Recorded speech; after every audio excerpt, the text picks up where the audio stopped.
My name is Sarah Miller, and I'm 27 years old. People like to say that mothers love all their children equally. I used to believe that too, until I realized my mother only loved me when I was useful. I grew up in a quiet neighborhood outside Columbus, Ohio, in a small blue house with peeling paint and a dead maple tree in the front yard. From the outside, we looked like a normal American family. Inside that house, though, everything revolved around my older sister, Ashley. Ashley was beautiful in the kind of effortless way people notice immediately. Blonde hair, perfect smile, loud laugh. My mother, Carol, treated her like she was the center of the universe. And me, I was just there. The helper. The backup daughter. When we were kids, Ashley got dance lessons and birthday parties with giant cakes from the bakery downtown. I got hand-me-down clothes and reminders not to cause problems. Sarah's the mature one, Mom always told people proudly. Back then, I thought it was a compliment. Later, I realized it really meant Sarah can survive neglect quietly. By 14, I was already cooking dinner 3 nights a week. By 16, I was cleaning the house before school, while Ashley slept in late. And if I complained? Mom always had the same answer. Your sister has more pressure than you. Pressure. That word became Ashley's excuse for everything. Didn't clean her room? Pressure. Failed a class? Pressure. Screamed at me for touching her makeup? Pressure. Meanwhile, I was expected to absorb everything silently, like some emotional punching bag. I left home at 19 after getting a receptionist job at a dental office. My apartment was tiny, the carpet smelled old, and the heater barely worked in winter. But it was peaceful. No yelling, no comparisons, no Ashley. For the first time in my life, I could breathe. Then Ashley got engaged.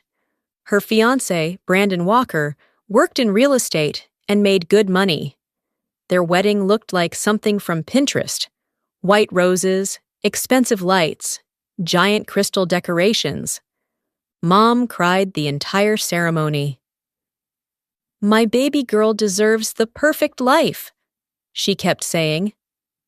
I stood beside them in an uncomfortable bridesmaid dress Ashley forced me to buy myself. Not once did Mom ask if I was okay.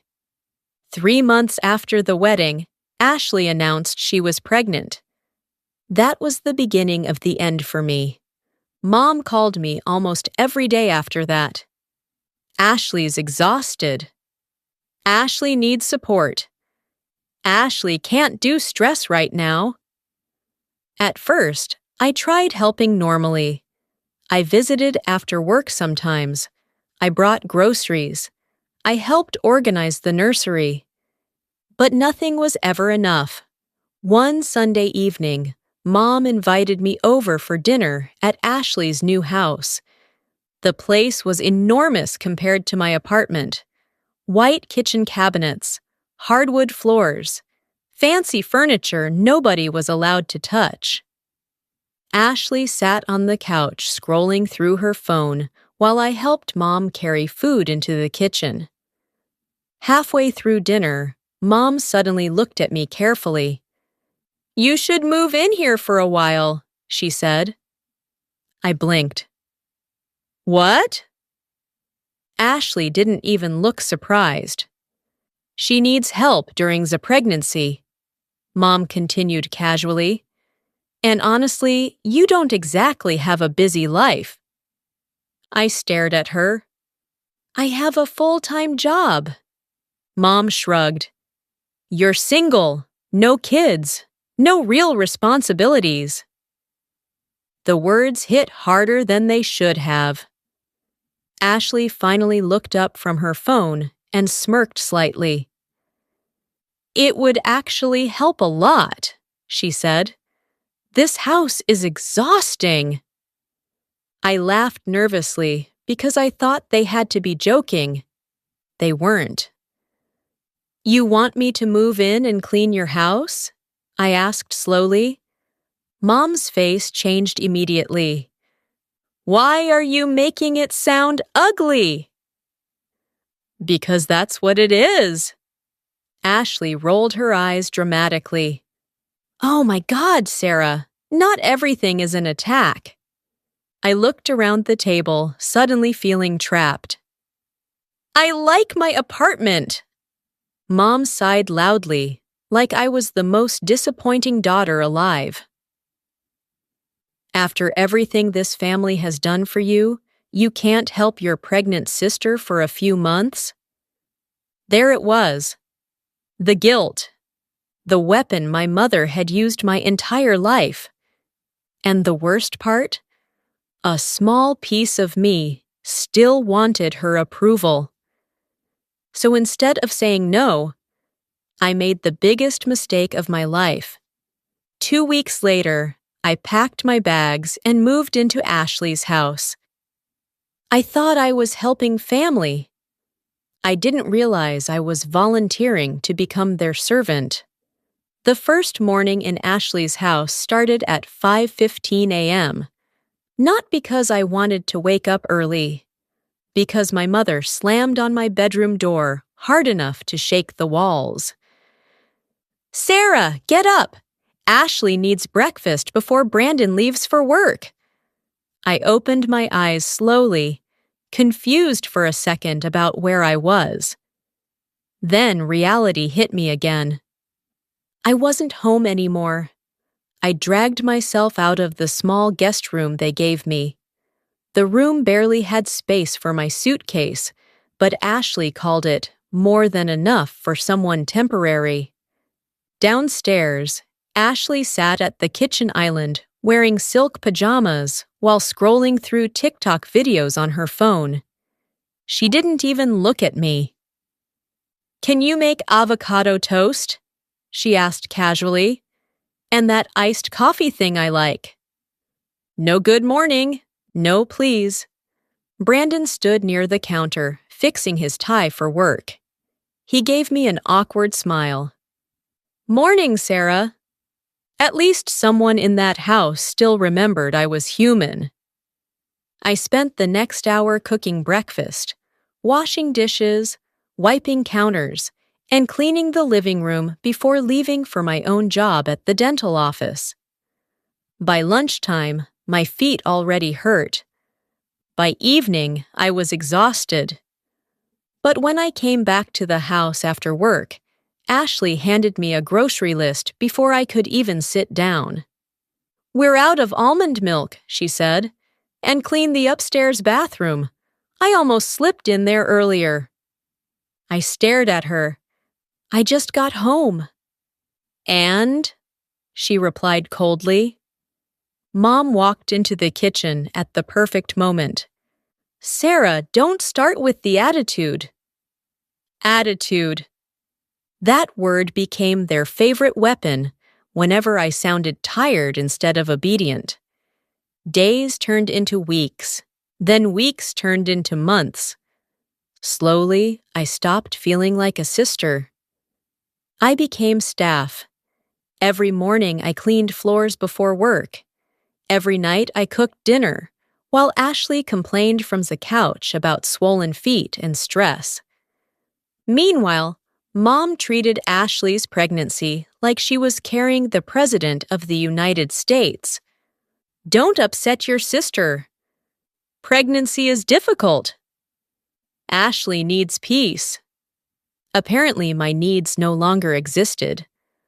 One Friday night, I came home after an especially awful day. A patient at the clinic screamed at me for 20 minutes over an insurance issue I couldn't control. I was mentally drained. All I wanted was a shower and sleep. Instead, I walked into the kitchen and saw dishes stacked everywhere. Ashley glanced up from the couch. "Oh, good, you're home. Dinner dishes still need washing." Something inside me tightened painfully. "Ashley, I worked all day." She frowned immediately. "And you think I'm relaxing?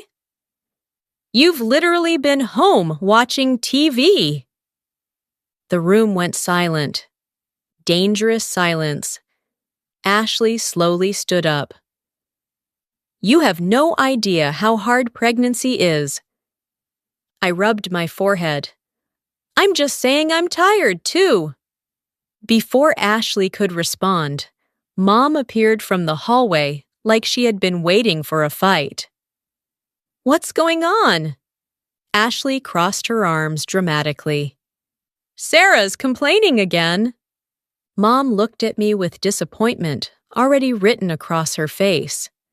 "Seriously?" I felt anger rise in my chest for the first time in years. "I do everything around here." Mom scoffed. "Everything? That's dramatic." "Really?" I snapped. "Who cooks? Who cleans? Who does laundry? Who buys groceries?" Ashley rolled her eyes. "Oh my God, stop acting like some victim." Victim. That word hurt because deep down, I was starting to realize I actually was one. Mom stepped closer to me, lowering her voice. "You should be grateful your sister even lets you stay here." I stared at her in disbelief. "Lets me stay here? I was paying for groceries, paying my own bills, working full-time, and still serving Ashley like an unpaid maid." But somehow I was supposed to feel grateful. That night, I cried quietly in this guest room while folding Ashley's baby clothes. Tiny pink pajamas, little socks, a future child entering a house already filled with cruelty. Then I heard laughter outside my door. Ashley and Mom. I wasn't trying to listen, but then Ashley said something that made my stomach drop. "She's basically our live-in maid now." Both of them laughed. My own mother laughed. Then Mom answered calmly, "At least Sarah finally found something she's useful for." I covered my mouth instantly to stop myself from crying out loud. Because hearing strangers insult you hurts. But hearing your mother say your only value is serving other people, that kind of pain changes you forever. And for the first time in my life, I started thinking about leaving. By the 8th month of Ashley's pregnancy, I barely recognized myself anymore. I looked exhausted all the time, dark circles under my eyes, constant headaches. I moved through the house like a machine, cleaning, cooking, washing, organizing, while Ashley and Mom treated me like I existed only to make their lives easier. And somehow, no matter how much I did, it was never enough. One Saturday morning, Ashley screamed my name from upstairs. "Sarah!" I ran up immediately, panic rushing through me. "What happened?" Ashley pointed at an empty water bottle on her nightstand. "You forgot to refill this." I stared at her silently. For a second, I honestly thought she was joking, but she wasn't. "You called me upstairs for water?" I asked quietly. Ashley rolled her eyes dramatically. "You know I shouldn't be walking around too much." Before I could answer, Mom appeared behind me. "Sarah, don't make your sister stress herself out." I felt something twist painfully inside my chest. Not anger anymore. Exhaustion. Deep emotional exhaustion. That afternoon, Ashley hosted a baby shower at the house. The living room filled with pink decorations, expensive gifts, balloons, cupcakes, and smiling women praising Ashley like she was some kind of saint. Meanwhile, I spent the entire party serving drinks and cleaning trash. Nobody asked me to sit. Nobody thanked me. I wasn't family there. I was staff. At one point, Ashley's friend laughed and said, "Wow, Sarah, you're basically a full-time maid now." Everyone laughed lightly. Even Ashley. Even Mom. I forced a smile while carrying a tray of dirty plates to the kitchen. My hands were shaking, not from weakness, from humiliation. A little later, while cleaning near the dining table, someone bumped into me from behind. The tray slipped from my hands. Crash! Glasses shattered across the hardwood floor. The room instantly went silent. My heart dropped. Ashley stood up so fast, her chair slammed backward. "Oh my God! Are you serious right now?" I'm sorry," I whispered quickly. "You ruin everything!" Every person in the room stared at me. My face burned with shame. I knelt immediately, trying to pick up broken glass with trembling hands. Then Mom walked over slowly. For one stupid second, I thought maybe she would help me. Instead, she looked at the guests and laughed awkwardly. "Sarah's always been a difficult child." The room became painfully quiet. One woman looked uncomfortable. Another avoided eye contact completely. But Mom kept going. "She can never do anything right." Something inside me snapped. Not loudly, not dramatically, quietly, like a rope finally breaking after being pulled too hard for too long. I slowly stood up. My hands were shaking, but my voice wasn't. "I do everything in this house." Ashley crossed her arms. "Oh, please, don't start acting like a victim." I looked directly at her. "You treat me like your servant." Ashley laughed coldly. "Well, maybe because you act like one." That sentence hit harder than a slap. Mom stepped closer immediately. "Sarah, apologize right now." I stared at my mother, the woman I had spent my whole life trying to impress. The woman who never once defended me. The woman who taught me my value depended on how much pain I could tolerate. And suddenly, I felt nothing. No hope. No need for approval. Just clarity. I took a slow breath. "No." Mom blinked in shock. "What did you say?" "I said no." Ashley scoffed loudly. "Unbelievable." I looked around the room full of strangers, watching my humiliation like entertainment. Then I untied the kitchen apron around my waist and placed it carefully on the counter. "I'm done." Ashley frowned. "What's that supposed to mean?"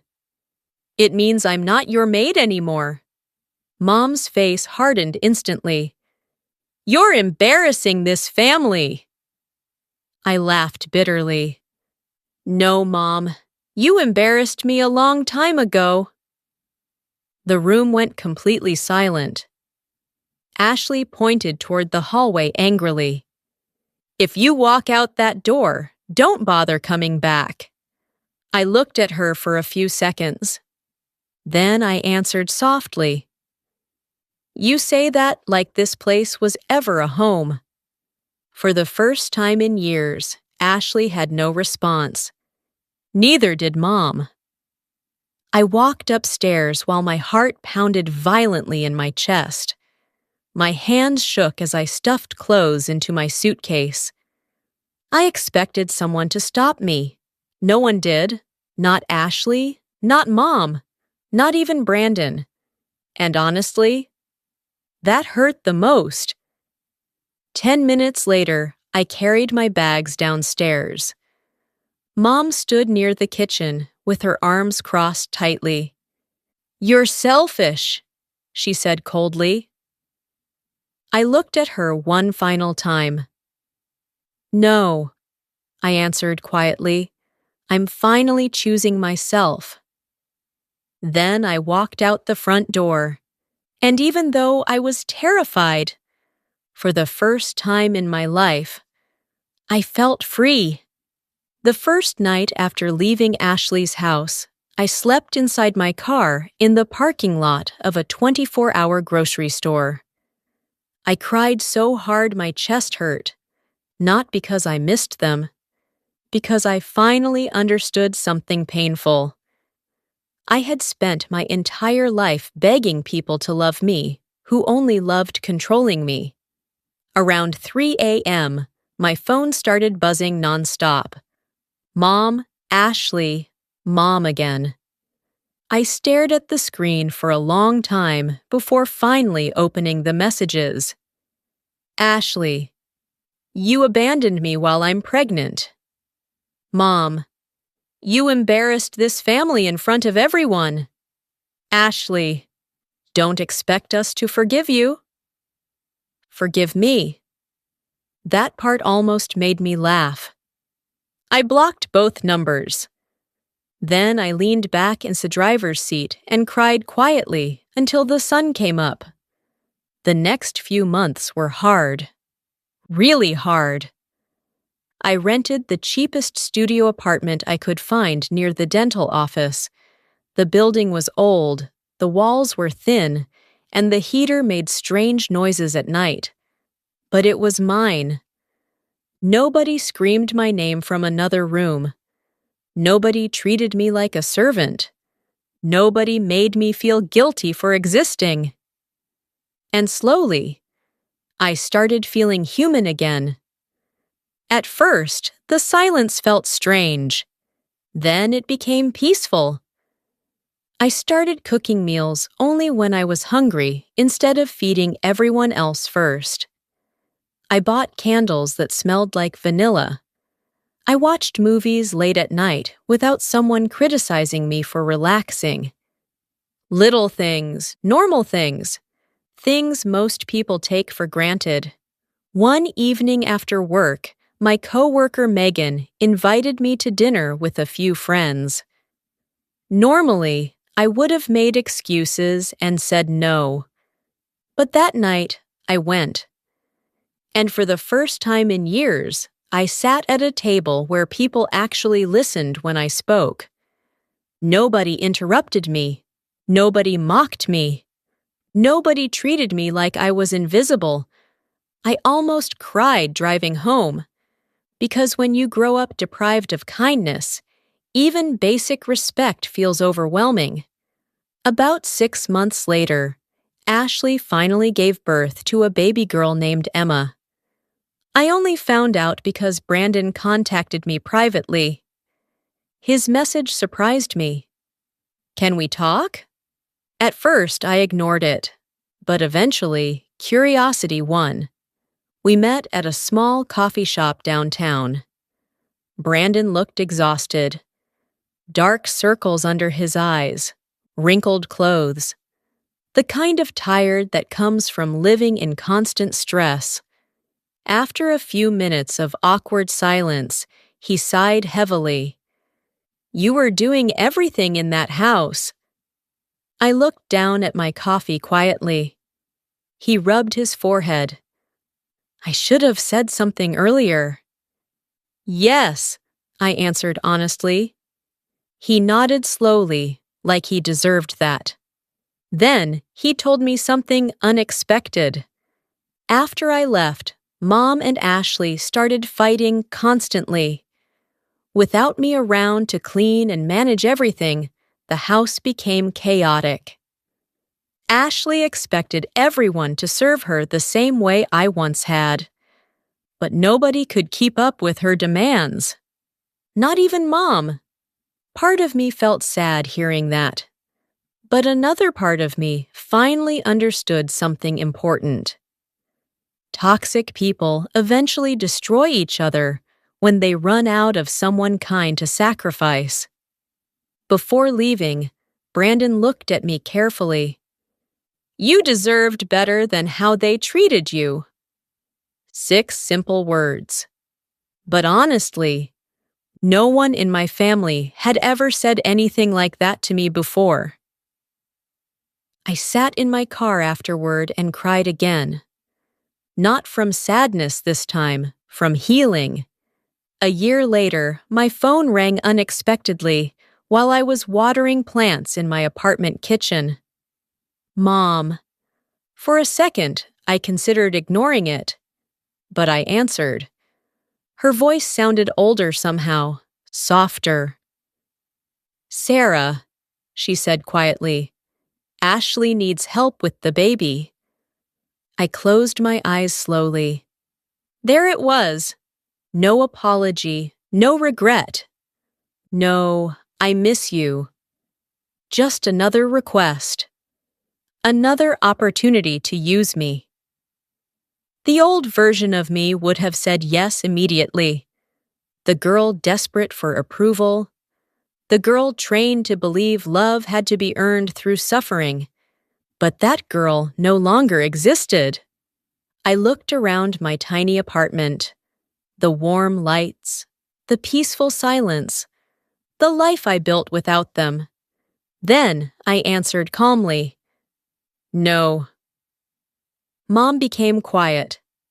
"Family should help family," she whispered coldly. I took a deep breath. Then I finally said the words I wish someone had taught me as a child. Family should love family too. Silence. And for the first time in my entire life, I didn't feel guilty after speaking the truth. I hung up the phone gently, walked to the window, and smiled. Because sometimes the happiest ending isn't revenge. Sometimes it's finally escaping the people who convinced you that you were born only to serve others. And finally learning you were worthy of love the entire time.